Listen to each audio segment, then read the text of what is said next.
Olá! Hoje vamos falar sobre educação e diversidade. As políticas educacionais estão voltadas ao direito e ao reconhecimento à diversidade? As propostas pedagógicas escolares reconhecem e incorporam nos currículos os saberes da diversidade? Para responder a essas e outras perguntas, o Nós da Educação convida o professor Miguel Gonzalez Arroio, pós-doutor em Educação e professor titular emérito da Faculdade de Educação da Universidade Federal de Minas Gerais. Olá, professor, tudo bem? Olá, tudo bem, boa tarde. Muito obrigada por sua participação aqui no Nós da Educação. Obrigado a vocês. Professor, o senhor foi secretário adjunto de Educação da Prefeitura de Belo Horizonte. Como foi essa experiência? O que me chamou muito a atenção quando eu cheguei na rede municipal de Belo Horizonte, e isso foi no início dos 90, é que estavam chegando na escola outras crianças, outras adolescentes, outros jovens e adultos diferentes do que sempre chegava. Estavam chegando os outros, os diversos, da periferia, das favelas. Estavam chegando aqueles adolescentes que às vezes de rua, que trabalhavam na rua, aquelas jovens ou adolescentes que trabalhavam como domésticas e chegavam de noite a ella. Já estavam chegando os diversos. E aí a pergunta que nos fizemos, não só eu, sino todos juntos, foi esta: será que a escola pode ser a mesma quando os educandos são outros? Será que o currículo pode ser o mesmo quando outros sujeitos estão chegando? Será que a pedagogia pode ser a mesma? A docência pode ser a mesma? Aí que nós caminhamos para tentar construir outra escola. Construir uma escola. A ideia nossa não era que o aluno tem que se adaptar à escola.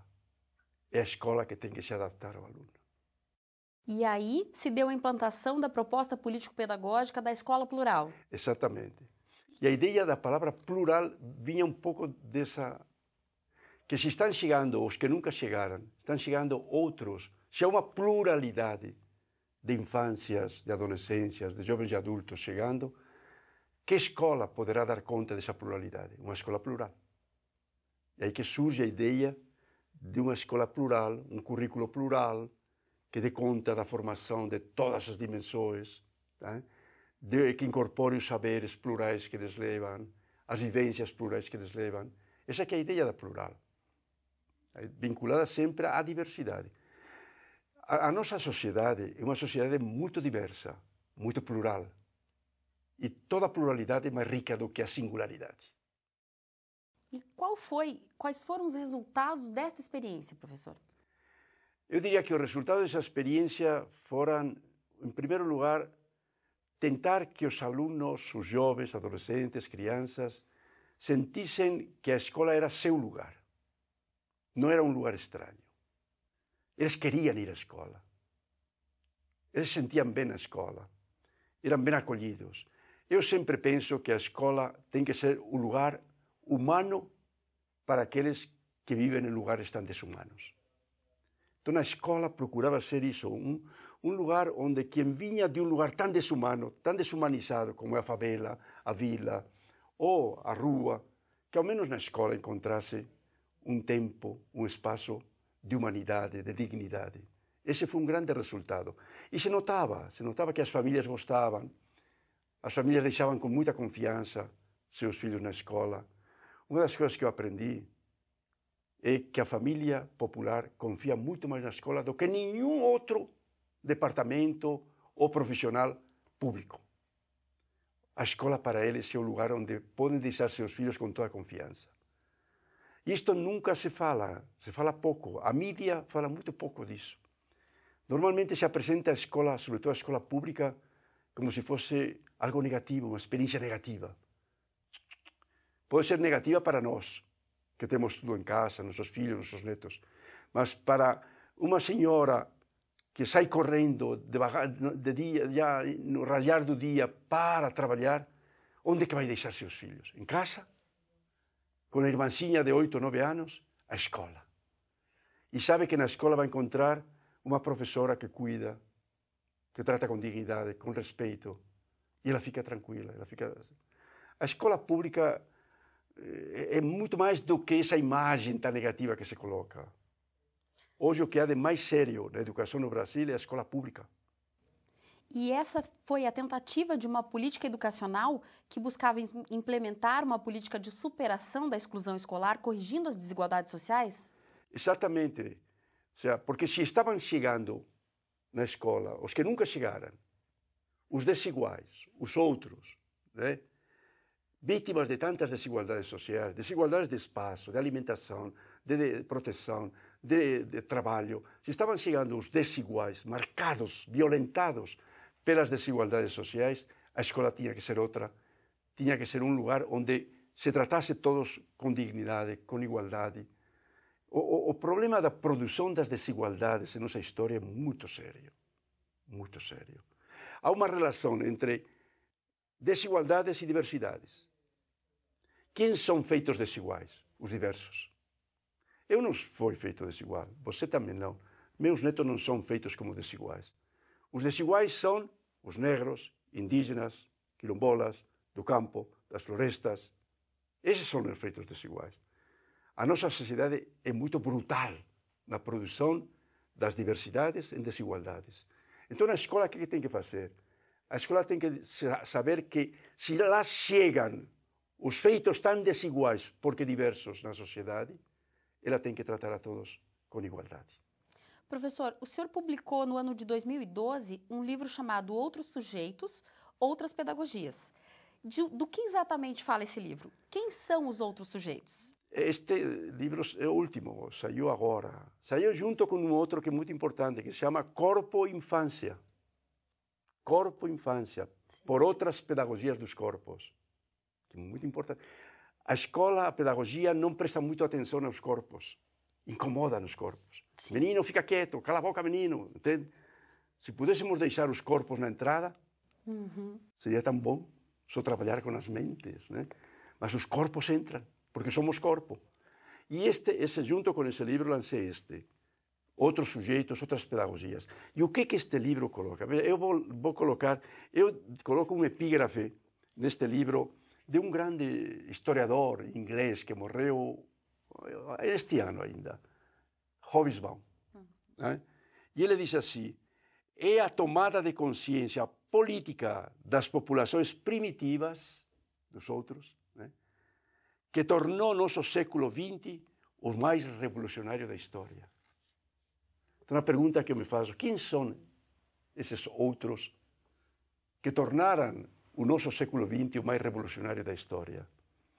São os movimentos sociais, o movimento negro, o movimento indígena, o movimento feminista, a luta das mulheres por seus direitos, sim, o movimento quilombola, o movimento das florestas, os movimentos sem teto, e também as crianças, adolescentes, jovens e adultos que conseguem, com tanto custo, chegar em nossas escolas.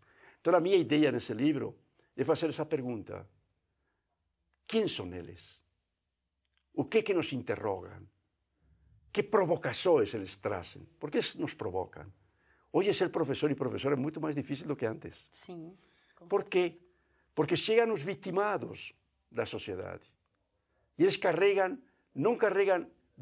eles não são violentos, não nasceram violentos. Eles chegam violentados, que é diferente. Quantas vezes falamos violência nas escolas, a infância, a adolescência popular violenta. O que é isso?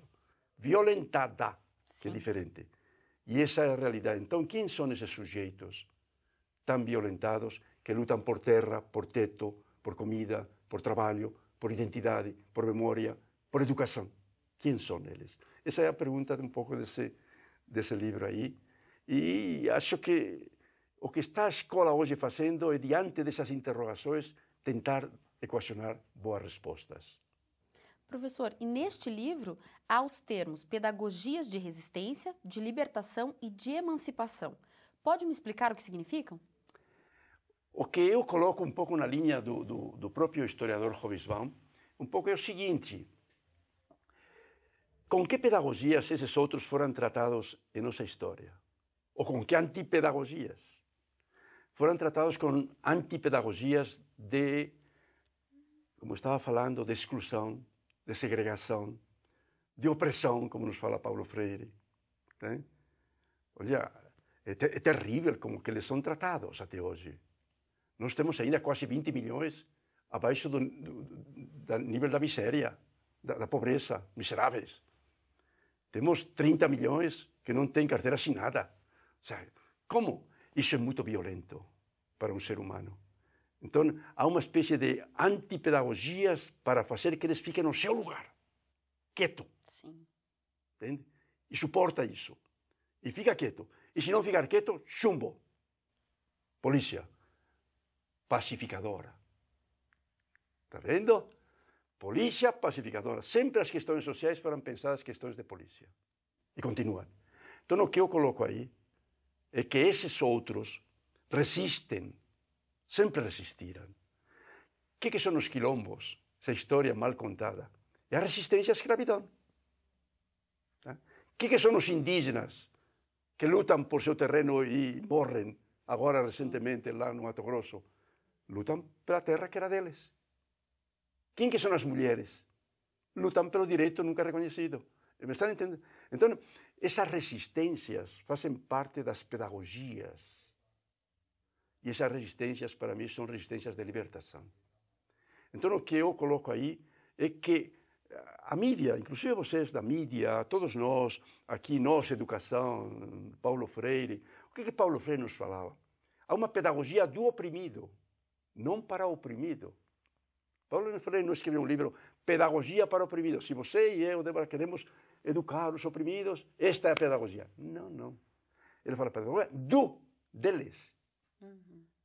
Como aprendê-la? Por isso que eu falo, outros sujeitos, outras pedagogias que nós temos que aprender na escola, na mídia, na sociedade, que são pedagogias brutais de subalternização, mas também de resistência e de libertação.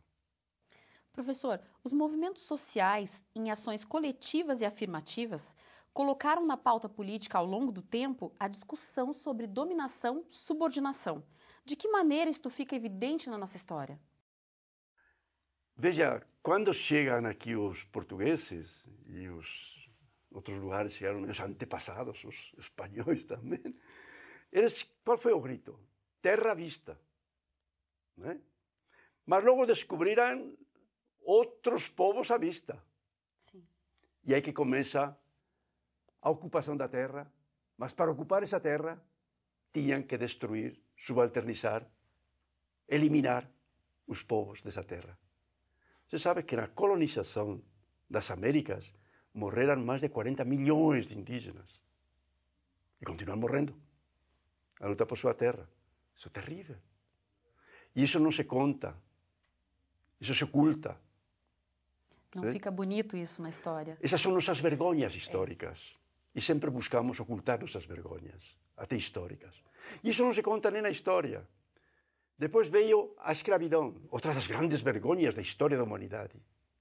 Mas o que você lê? Outro dia estava lendo um livro de história para crianças nas escolas. Diante da necessidade que aqui tinham de mão de obra, vieram os escravos em barcos, em navios, vieram a passear, a conhecer Copacabana, vieram para sambar, ensinar ao povo, aos portugueses a sambar.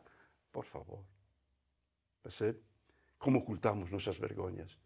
Vieram morrendo nos navios negreiros, vieram para ser escravizados, fugiram da escravidão, foram mortos por fugir da escravidão. Zumbi é o símbolo de alguém que luta pela libertação da escravidão e morre.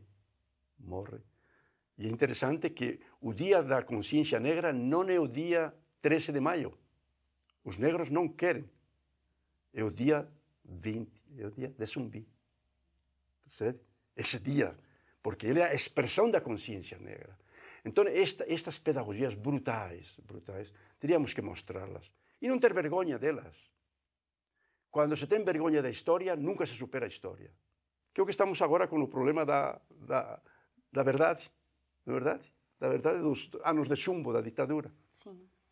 Em outros países, são mais rápidos em colocar essa história. Aqui temos sempre vergonha de nossas histórias. Nunca se supera uma história, sobretudo uma história brutal, enquanto não seja botada a vivo, a descoberto. Isso que temos que fazer. Professor, em que medida os saberes trazidos pela diversidade são incorporados nos currículos da educação básica? Isso já está acontecendo? Não, veja, isto que estávamos falando sobre a história. Sim.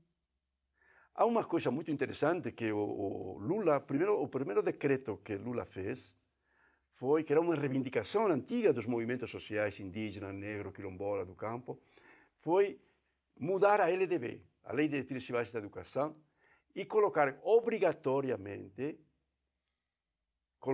a história da África, da memória, cultura indígena, quilombola, negra, como obrigatória. Sabe? Nesse momento, o que ele estava nos dizendo?